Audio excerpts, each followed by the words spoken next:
All right, all right. So, as you can see, I will try to not disappoint you guys today with a prop illustration today.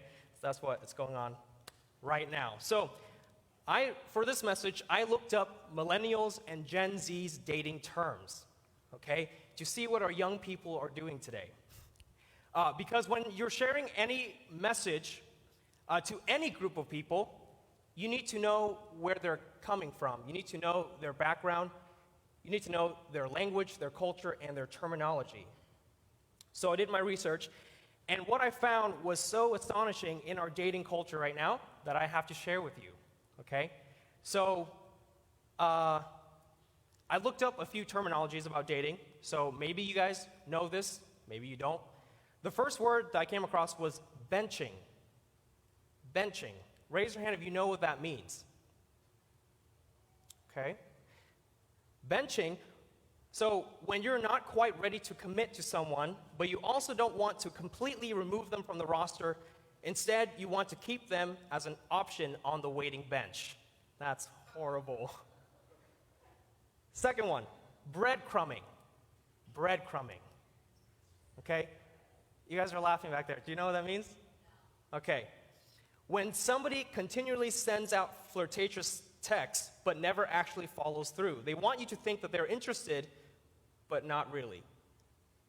Breadcrumbing. Okay? This one you could figure out kitten fishing. Kitten fishing. Okay? It's a real thing. It's a less harmful version of catfishing. So instead of lying on your dating profile, you're bending the truth. For example, using an old picture of yourself or a highly edited filter on your pictures. Okay? Last one, caspering. Caspering. So instead of completely disappearing, you'll respond to texts in a less timely and more vague manner. They might say they're interested on going out again, but never follows through. The person will eventually fade out of your life. That's caspering. Okay, as you can see, these are horrible. Our culture isn't doing a great job with dating and marriage, right? So earlier this week, I read a popular newsfeed article titled, "Welcome to the World of Post-Apocalyptic Dating," which, I think I was in the dating period before COVID, so I didn't realize how hard it is after COVID. And most of us who are married, you don't understand the struggles of this time and age dating. In this article, it says, today's dating pool is the worst. For all the talk of ease that dating apps allow, the impression I'm left with is everyone is swimming in a pool that they all took a dump in. But instead of feeling gross and getting out, everyone decides that they have no choice but to keep on swimming in the sewage, because it's the only pool where you can meet other people. How sad is that? So our culture is yearning for good, fulfilled, lifelong marriages, but don't really know how to get there. And I think the local church is supposed to be that beacon of light. We're supposed to be that community in which relationships are formed, and they can flourish, and they can finish well. So even though this sermon is about dating, there's a lot here for those of us who are married, and those of us who are single and have no desire to be married. I think this message has a lot for you too, because this message has a lot for you because this is an area of brokenness in our culture, and we need to learn how to be that kind of community here at Kingdom Fellowship. So let me share with you the obvious dilemma when talking about biblical dating. It's that people in the Bible don't date, right? They weren't swiping left or right. They weren't stalking each other on Facebook. In fact, in the Bible, they mainly had arranged marriages. Okay, they trade donkeys and cows to get a wife. So let's not go back to that system. Surprisingly, dating is a pretty modern invention. Really only going back to 70 or 80 years ago. It used to be called courting, right? And that's not even popular anymore. So I want to be clear, none of these practices in the past and our dating culture now are not inherently bad. They're just different, and I think they're appropriate for their own time and culture. So that's why I'm aware that this is going to be a little awkward conversation, because the Bible doesn't address dating. You can't find a chapter on it. But because I do believe the Bible is timeless, and its truth are timeless, and you can apply it to your life, there is biblical principles for dating in any culture, in any context. So that's what I'll be doing for us today. So today I want to share with you a love story between Isaac and Rebekah. And that's found in Genesis 24. So if you have your Bible, you can turn on for me or flip it open, or it'll also be on the screen. So through this story, I want to pull out for us 6 vital components of dating in any culture, wherever your background is. These are 6 vital components to dating in any culture. And these truths are timeless, and if you apply them to your dating life, I assure you that you will save yourself from a lot of heartache and regret. So that's the purpose here, all right? These are not legalistic laws. They will just are biblical advice to keep you from pain and hurt in a relationship. So 6 vital components to dating in any culture. We'll look at verse 1, chapter 24. Abraham was now very old, and the Lord had blessed him in every way. Okay, we know that Abraham has been given a promise from God that a seed will come from his line, and it will be a blessing to the nations. And also in this time, his son Isaac is of age to be married. So he's excited because now God's promise can be fulfilled. He said to his senior servant, whose name is Eliezer, in his household, the one in charge of all that he had, "Put your hand under my thigh." We'll get to that in a bit. "I want you to swear by the Lord, the God of heaven and the God of earth, that you will not get a wife for my son from the daughters of the Canaanites, among whom I am living, but I will go to my country and my own relatives and get a wife for my son Isaac." Point number 1, the importance of knowing your condition. The importance of knowing your condition. Your condition means that you recognize your current state, whether it's emotionally, mentally, physically, financially. You recognize where you are. Abraham knew that he was getting old. He knows that God's promise still have to be fulfilled, and he knows that his son is of age to get married. And that's why you see in verse 1, there's a lot of intentionality here. Abraham is on the move. He's making decisions. So what that tells me is there's a time to seek a wife. There's a time to seek a wife. And when it's the right time, make your actions clear. Okay? To be honest with you, in my dating life, when I was dating Elizabeth, it was very unflattering that she, and I talked with her about this already before I shared it with you, she was pursuing me in a way that I should have been pursuing her. And that made it very unflattering for her. So girls, let him pursue you. Okay, let him be the one that pursues you. If he's not pursuing you, either he doesn't know your love language or it's a red flag. So let him pursue you. Now, on the flip side, if it's not time to get married, as in you don't have a clear future and you're not in the right place right now, and you're not in a good mental or spiritual condition to date or marry, then don't be breadcrumbing, okay? In our terms, is don't lead people on. Don't do that. Know the time it is what time it is in your life and act decisively. Like I said last week, there was a period when God called Adam to work the ground, and he said that it was good. But then it came a time when God said that it was not good for man to be in this condition forever. Okay, there is a time and season for every stage. Ecclesiastes chapter 3, verse 11. He has made everything beautiful in its time. When things are happening in the right time, it's beautiful. When it's not, it's destructive. He has made everything beautiful in the right time. It's also important to know your physical condition, whether you're able to have self-control over your own body or not. So like I shared with you before, the Bible shows us that sex is a good gift from God to procreate and to be enjoyed in the covenant of marriage, and it's not to be misused or abused. And this truth is also here in this verse.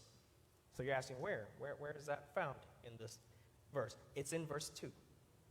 So have you ever wondered why Abraham made Eliezer put his hand under his thigh to make an oath?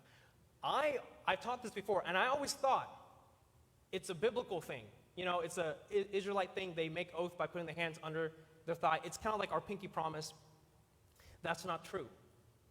Scholars say this is really, it's a bit more graphic. Okay, it says he put his hand under the thigh. The author is using a little bit of euphemism here. So to be blunt with you, Eliezer is touching Abraham's genitals. That's what's going on. But you see, this awkward oath is not something perverted. Abraham is trying to make a point here. This is really interesting. Listen. He's saying the promise that God is making with me is about offspring. It's about my seed. It's about procreation, right? It's important. So don't forget this. Through my offspring, God will bless the nations. And so he needed his servant to understand and recognize the significance of this oath. So Abraham took this covenant very seriously, right? Not for another man to touch his genitals. That's serious. And I can assure you that after this little pep talk, Eliezer did not forget this oath. No matter how many times he washed his hands, he will remember this oath. So you see, God doesn't take sexual sin lightly because he cares a lot about your offspring. It's important to know your condition and understand the godly guidelines that he has given you in marriage so that you can seek the right time to date, the right time to be engaged, and the right time to be married. And also, Abraham warns Eliezer, his servant, about finding the right type of person. And I want to be clear here, as Christians, we do have a type of people, right? They're Christians.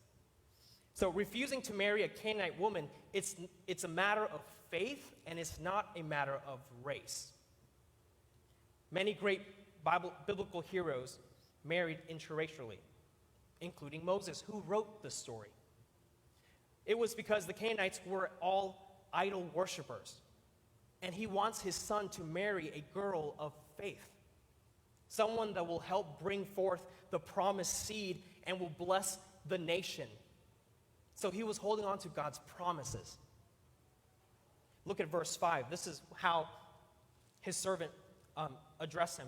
The servant asked him, "What if the woman is unwilling to come back with me to this land? Shall I then take your son back to the country you came from?"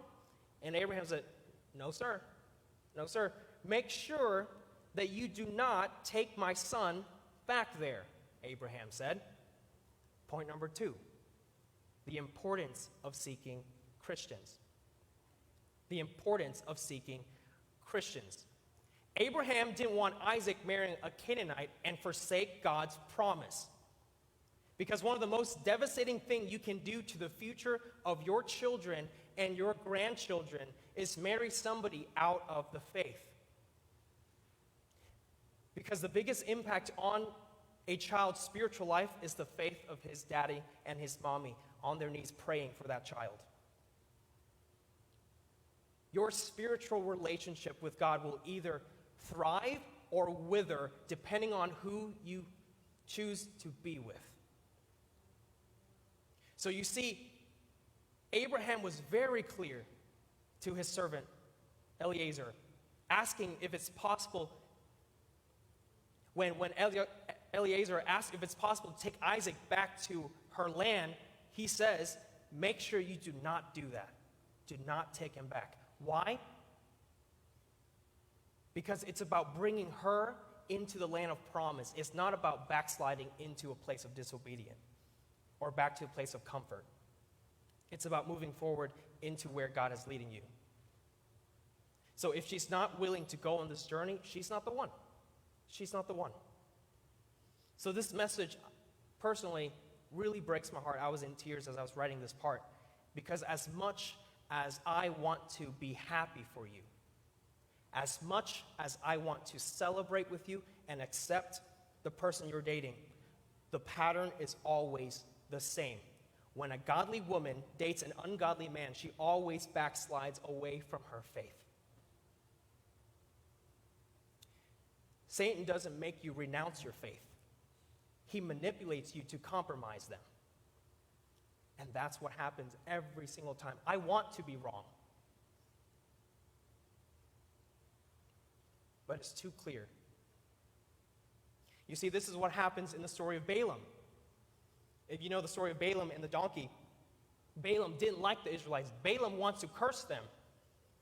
But he said, I can't curse the Israelites, but I can get them to curse themselves. So he sent in Moabite models to seduce them. And because of that, their children grew up with confused identities, not knowing who God is and not sure who they were. So the plan of Balaam succeeded, and he destroyed the faith of the whole next generation. So you see why this is important for us now. And I want to say, if you're not a Christian, I'm not trying to offend you.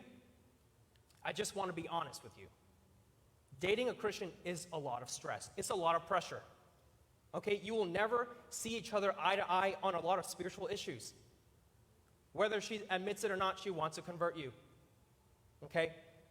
Her parents don't really like you that much, and how she handles problems will frustrate you. Why? Because her responses will always be shaped by her beliefs. And so is yours. And so there's going to be a lot of conflicts in that relationship.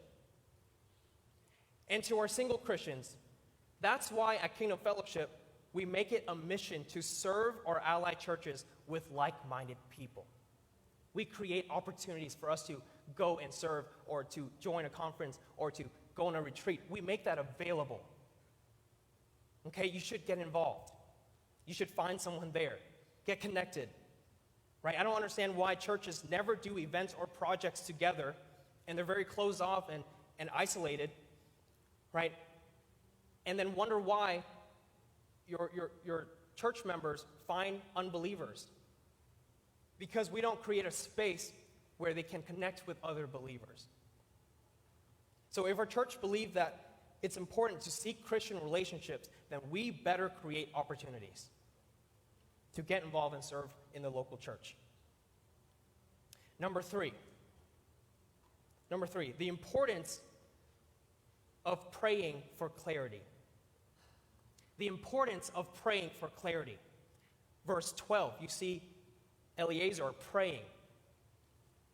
When he prayed, then he prayed, Lord God of my master Abraham, make me successful today and show kindness to my master Abraham.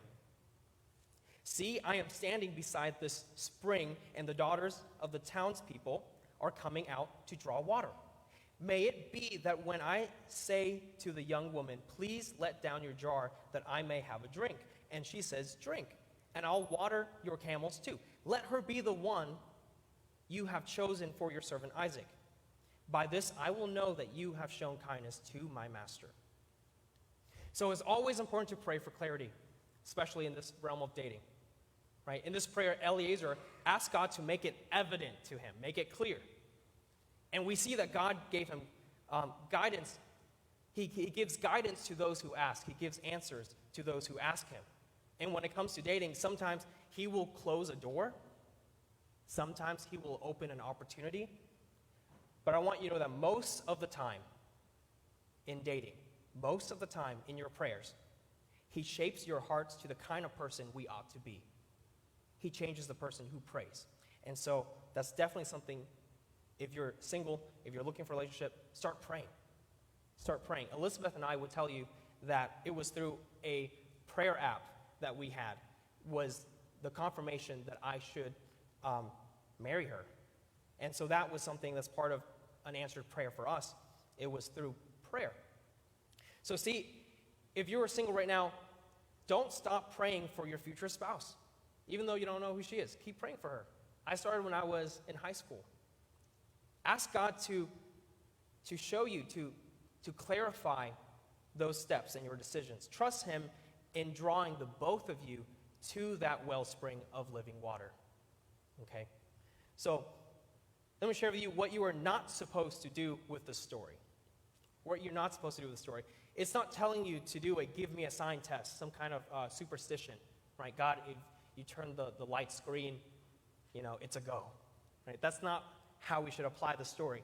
I remember in my first years of seminary, the guys were trying to apply this message to their situation by going up to girls on campus and asking them to iron their shirt. And if she does a good job ironing their shirt and offers to iron all the other men in their dorm, she was a good one, right? That's not how we're supposed to apply the story. Okay, that's probably not a valid application. The principle here is that you need to pray for confirmation from the Lord. Pray for confirmation. And literally, as he was praying, this next verse happened. Before he had finished praying, Rebekah came out with her jar on her shoulder. She was the daughter of Bethuel, son of Milcah, who was the wife of Abraham's brother, Nahor. The woman was very beautiful. She went down to the spring, filled her jar, and came up again. So you and I would read this, and we're like, she's beautiful, but she's your cousin. They read this, she's beautiful, and she's your cousin. Huh? Yeah. So I have no good explanations for this yet, or right now, but I'm sure in different parts of America, no explanation is needed. Okay, this is a normal thing. So verse 17, the servant hurried to meet her and said, please give me a little water from your jar. Drink, my lord, she said, and quickly lowered the jar to her hands and gave him a drink. After she had given him a drink, she said, the magic words, I'll draw water for your camels too, right? Until they have enough to drink. Point number 4, the importance of fruitful character. The importance of fruitful character. You see her character just on display. This woman of God.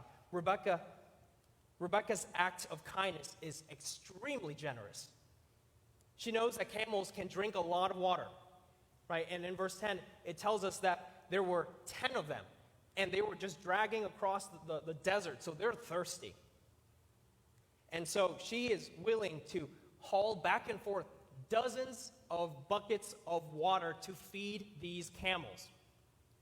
Okay? And you can see, even though she was beautiful, and the Bible makes a point to address when people are beautiful. Esther was beautiful. David was beautiful, right? She was beautiful, but it wasn't enough to pass the test. It wasn't enough to pass the test. Physical beauty, you see, fades in 2 different ways, and I'll share that with you.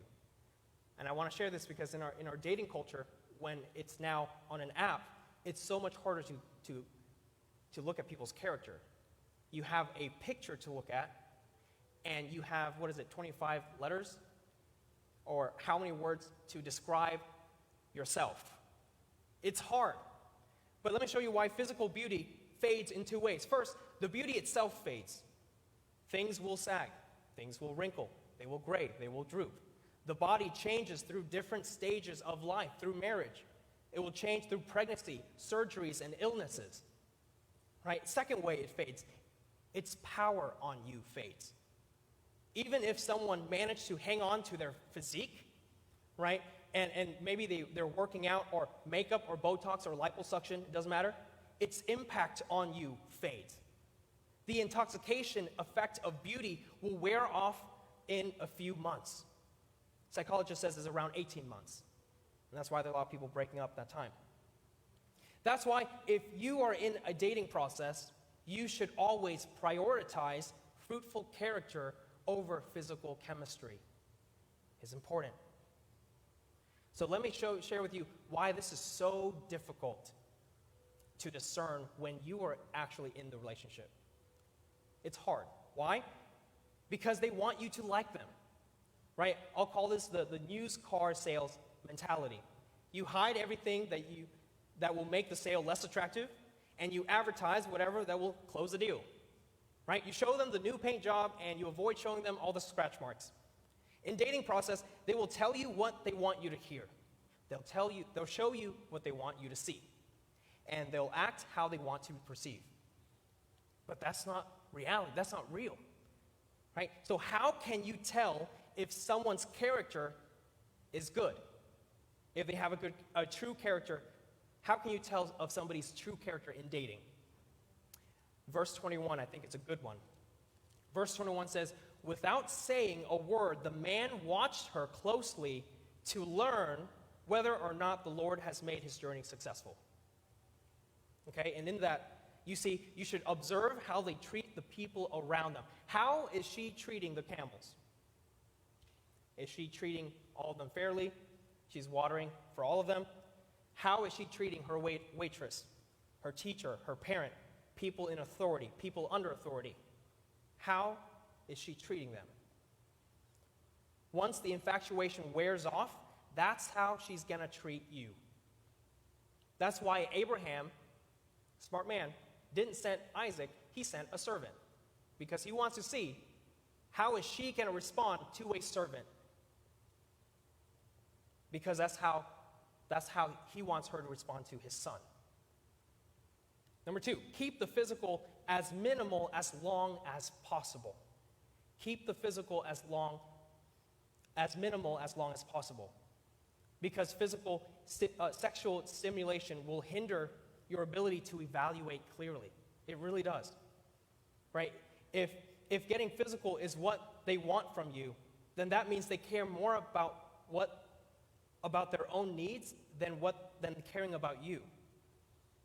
Okay? If getting physical is all they want from you, then that means they care more about their own needs than they care about you. You need to recognize that in dating, God is revealing and shaping your character. It's the process of revealing who are you devoted to. It's revealing your discipline and whether or not you're able to submit to lordship. These are fruitful times. There's a season for everything. It's good that you're dating. It's good. Let that be a time to bear good fruits. Lastly, look at how that person acts in community. How do they act in public or in church? Right? And get honest opinions from godly people you trust. That's very important. You need a community to shape you and to look into the situation. Verse 22. Verse 22, when the camels had finished drinking, the man took out a gold nose ring weighing a beka and 2 gold bracelets weighing 10 shekels. It's important to note how much it weighs because that beka and that shekel was worth it. That bracelet and that ring was worth it. It outweighed all those tons of water she carried. So she is now just excited because she has received this blessing that came from just her carrying these water buckets. So she put them on, right? Which probably is equivalent to our day of changing her Facebook status. Now she is in a relationship. If she only put on the bracelet, maybe it means it's complicated. I don't know, but she put both of them on, so she accepted it. And verse 28, the young woman ran and told her mother, holding a household, about these things. Now Rebekah had a brother named Laban, and he hurried out to the man at the spring. Now this is never good. When you tell your brother, hey, I'm married, and he's running out to meet the man, it just doesn't look good. As soon as he had seen the nose ring, oh boy, that's not good, and the bracelet on her sister's arm, and had heard Rebekah telling what the man said to her, he went out to the man and found him standing by the camels near the spring. Now, is this going to be a fist fight? No, it's the opposite. He says, come, you who are blessed by the Lord, he said, why are you standing out here? I have prepared a house and a place for the camels. It's always a blessing, let me tell you. It's always a blessing when your older siblings approve of your date. Okay? It doesn't matter what time period it is. It doesn't matter what culture you're in. When you know someone is dating your little sister, you become a bodyguard, you become a lie detector, you become Nancy Drew, okay, in that situation. So this is good. She's open to her family, knowing, and they welcome him. So that brings us to point number 5, the importance of godly counsel. the importance of godly counsel. In the story, we see how involved this family is. Not saying we should go back to that, to arranged marriages, but in our culture, we have gone just the opposite direction, right? Think about this. What's considered as the most important decision you can make in your life? We isolate ourselves, convincing that our heart knows best. And we don't want to hear other people's opinions. And if we do, it's our close friends, who's no older or wiser than we are, right? That's exactly what happens in Lord of the Flies, right? We just listen to each other. So, who will you allow to counsel you? Because if you seek advice from the culture is going to tell you that whatever you feel is right is right. They're going to tell you what you want to hear. And they're going to say, you make the decision that's best for you at the moment, and dating is just part of that thrill, and there's no commitment or consequences necessary. And that's not true. Godly counsel says the complete opposite. It says dating should be the road that leads to a committed marriage. A road that leads to a committed marriage. So if you have no intention of going to that destination with someone, stay off the road. Stay off the road. It's harder every mile you travel with them to take an exit ramp. Okay? So if you are dating right now, and if you're single right now, you need godly people who can look in from the outside soberly and help you navigate that relationship. You really do. If anything, just to point out red flags that you are too intoxicated to see. Okay? That's another reason why we date in community and not in isolation. We should be a place where we do kin groups together. We should be a place where we do Friday nights together. Because we need a community to pour into us than being alone. Okay? So that's what I want to say to you single people and to the married people. It's very common, it's very natural that married people tend to form tribes amongst each other and will hang out with each other. And the single people are more of nomadic. They just kind of just wanders by themselves. And we should be able to pour into their lives, right? We should know that one day these single people might get married. And this family here, you will be invited to their wedding as the church family witnesses. Okay? Meaning you will be held accountable to the condition of their marriage. That's a lot. That's scary. So how will you choose to impact and influence their lives right now? And we get to be a part of that influence. That means inviting them over for dinner. That means creating a safe space to talk about hard subjects. Check up on them, pray for them, support them, be with them. And that's what we should do as a married ministry. My last point. It's important, the importance of being led by Christ. The importance of being led by Christ, of letting Him lead in that relationship. Verse 26. Then the man bowed down and worshiped the Lord, saying, "Praise be to the Lord, the God of my master, Abraham, who has not abandoned his kindness and faithfulness to my master. As for me, the Lord has led me on a journey to the house of my master's relative." So Eliezer went on this journey based on trusting in the Lord, right? And the Lord provided every turn for him. And I want to ask, do you believe that? Do you believe that not a single sparrow falls from the sky without God having His eye on them? He certainly knows how important this is to you. And He is watching over you, and He is coming to your aid. And so, how are you putting Him first in that relationship? Okay, I want to show you that all of Genesis, think with me, all of Genesis is hinged on the promise that God gave Abraham. That through this seed, all nations may receive a blessing.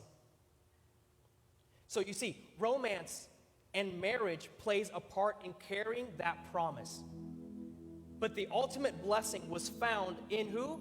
The Messiah, who was the seed promised to Abraham that will restore all that has been broken. And what was that? A relationship with God. That's what our hearts truly yearns for in dating. The loving arms that you've been seeking is not the arms of romance, it's actually Jesus. The blessed life is not found in a marriage life. The blessed life is being reunited with God through Jesus. So when we take a step back from Genesis and remove that veil, we'll see the story so clearly that this is about Jesus the whole time. Watch this. Eliezer. El means God. Eliezer, God is my helper. Or God has come to my aid. Jesus, our Eliezer, crossed great distance.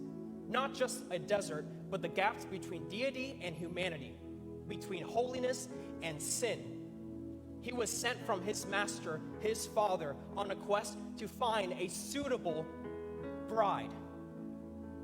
But the shocking part of this message was he didn't choose you because you were virtuous or you were noble. It was not anything that we have done to please him.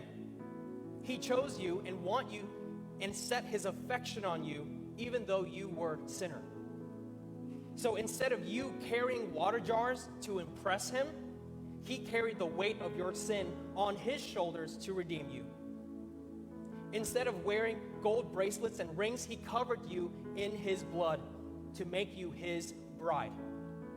And like Rebecca, each of you have to decide whether or not to receive this gift as an offering. Receive this gift when he is offering it. And are you willing to invite him in? Have you prepared a place for him in your heart? That is the heart of this message. And I do have a demonstration to show you because you know, Rebecca was wife material. She was a good woman. She saw a need. She saw a need and she met it.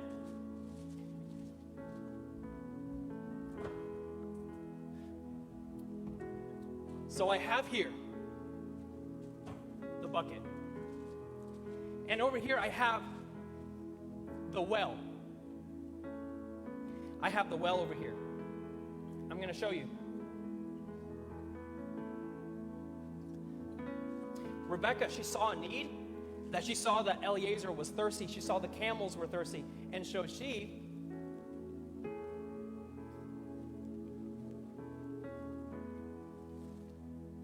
decided to help him out. She said, okay, I'll water your camels. And so she took the bucket and she watered the first camel.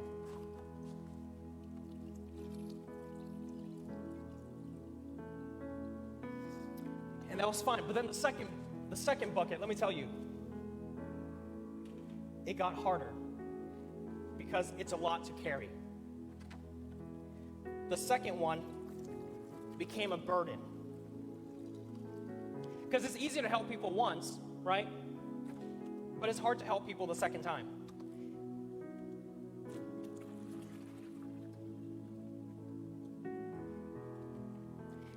So when she's carrying the second bucket, right, it's heavy. She got to put it on her shoulder.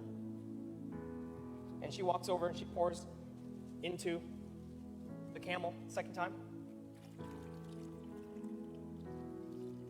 Now, what she doesn't know is what's going to happen next, right? She doesn't know how the story's going to end. But she's willing to carry the bucket.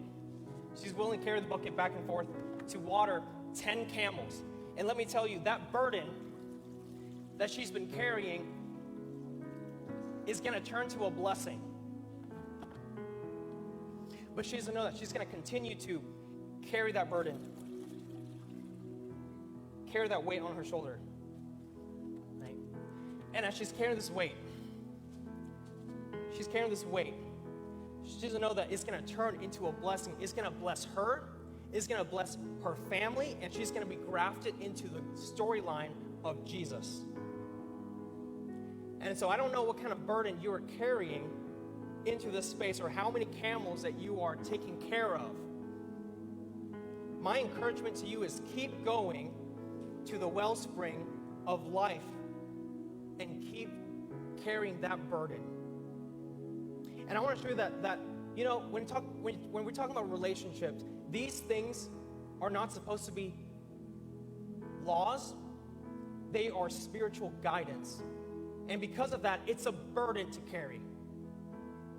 All these things are not natural. All these things are going to be hard for you to carry. The importance of knowing your condition. It's hard to wait. It is hard to wait. Because we see everyone doing it. We want to be a part of it. It's hard to follow the biblical standard and to wait. It's important to seek Christians. It's so hard to seek a Christian. And I think in our culture, we look down on people who don't date Christians. And there's good reasons for that. But this is a hard burden for you to carry. And I get that. I get that it's hard to wait for somebody who is a Christian. It's hard to wait for somebody. Number 3, it's important to pray for clarity. It's hard to trust God in this area, because this is an area we want to have control over. And it's hard to trust God that you're willing to carry this bucket and to know that God's in charge of it. The next point, the importance of a fruitful character. It's hard. It's hard for you to look for somebody who has these good characters, and it's even harder for you to have these characters, which I believe is definitely a bucket you have to carry on yourself, right? And godly counsel, really? Because the people that are close to you kind of tend to hurt you the most when it comes to relationships. So it's hard to hear what they have to say. It's a burden you have to carry. But God says it's a good burden. These are good things because there's a blessing in carrying these godly burdens. Being led by Christ. Being Christ-led is definitely a burden.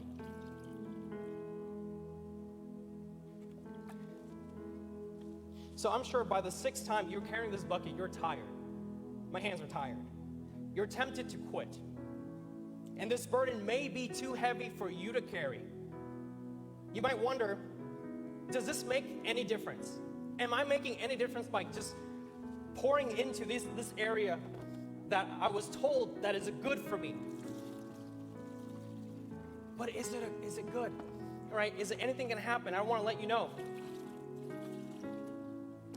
I want to let you know, every drop of water, every single drop of water that Rebecca poured into these camels turned into a blessing, because those camels that she took care of were the same camels that carried her into the land of promise. And so nothing was in vain. Those buckets were vital. It was vital for God to use her to turn the burden into a blessing. And so for you,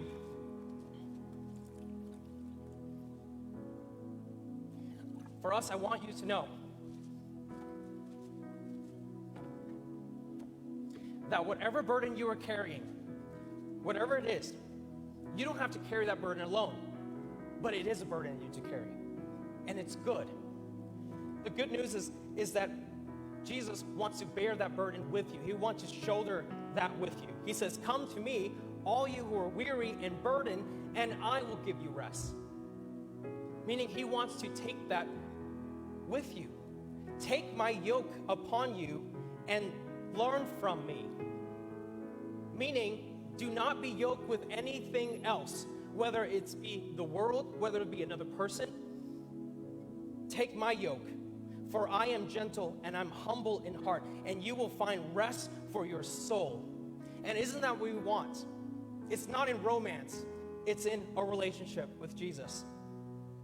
Verse 30, for my yoke is easy and my burden is light. So all of that burden that you've been carrying, God says, I will shoulder it with you, and those burdens will become a blessing because my burden is light. His burden is light. Jesus says, for the joy set before him, he endured the cross, scorned its shame, bare the burden, and sat down at the right hand, the throne of God. Jesus bared his burdens so that you can live in joy. And that means I consider that our present suffering are not worth compared with the glory that will be revealed in us. The glory that we have in Christ are much more valuable than any suffering we can go through in this world. And so to you single people, you continue to bear that burden. You continue to look towards these Christian principles and characters, because God has your best interest in mind. And so with that, I want to challenge you, the whole body of God, to take that seriously. Are you in a godly relationship? And if you're living together before marriage, I strongly advise you to not. Just because God says there's something better for you in that waiting process.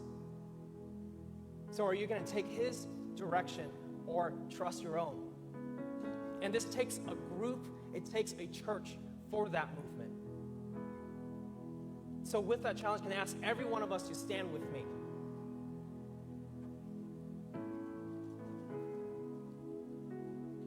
And if you are carrying a burden that you feel like right now it is too heavy for you to bear, it is heavy and it is hard and you want to quit, this message is not just for singles, it's for all of us.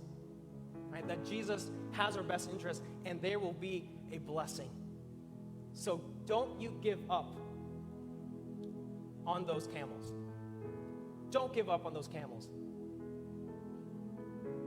If you have a burden that you want to lift up, I will ask that you hold out your hand to recognize, God, I have a burden. And you say, God, I am ready to receive you. So with every eyes closed and head bowed, if you need the Holy Spirit to carry you through this time, say, God, I have a baggage. I have a bucket. And God, I need you to carry that for me. So let me pray for us. Dear God, I pray for this community, Lord, that we will fight for what is right and will fight for what is true and godly. God, I know it is hard in this time. It is hard to do what is right. It is hard to follow your commands.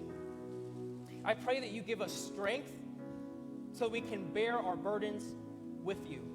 God, I pray for anyone here that are just under a heavy burden, Lord. They feel like they cannot carry. I pray that you shoulder it with them. Lord, I pray that you'll be able to show them just the hope of your resurrection, Lord, that since you have resurrected, Lord, there is deliverance. And there is a blessing on the other side, Lord, whether we see it in this life or the next life. Lord, I pray that you encourage our people, Lord, to continue to strive and walk with you. Continue in prayer, continue in search of you. Lord, and you be with our single people who are dating, Lord. I pray that you be with them, Lord. Whatever state, whatever situation they're in, I pray that you sit with them. Lord, I pray that you also call godly man and godly woman to pour into their lives. I pray this over our church and over your people, Lord. In Jesus' name I pray, amen.